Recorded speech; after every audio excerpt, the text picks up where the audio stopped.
रायगड जिल्ह्यातील रोहा तालुक्यातील धामणसई इंदरदेव मधील डोंगराला बनव्यामुळे भीषण आग लागली होती आणि इथली धनगर समाजाची 48 घरं ह्या आगीत जळून खाक झाली होती।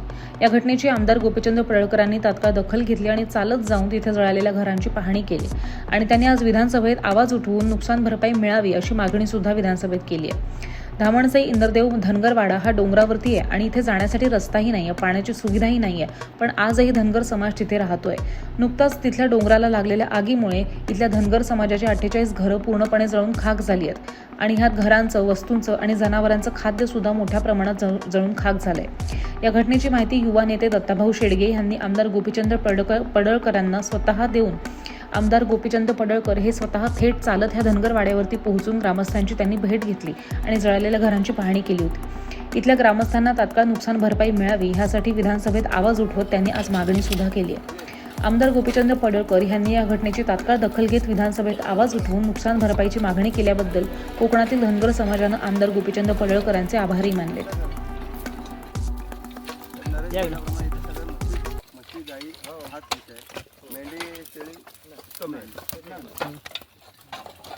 किती जनावर आहे?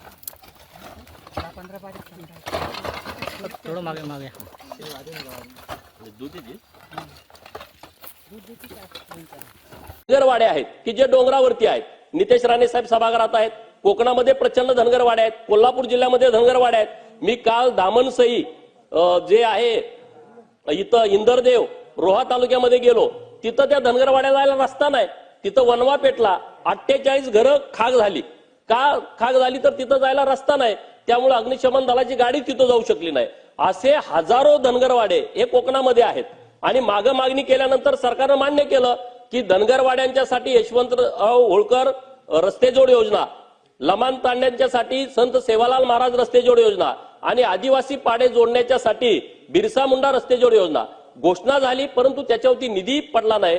आपल्या माध्यमातून राज्य सरकारला माझी विनंती आहे, अर्थमंत्री महोदयांच्या उत्तराच्या भाषणामध्ये या महाराष्ट्रातल्या आदिवासी पाडे, धनगरवाडे आणि लमाण तांडे यांना रस्ते जोडण्याच्यासाठी त्यांनी आराखडा तयार करून त्यांच्यासाठी हजारो कोटी रुपयाचा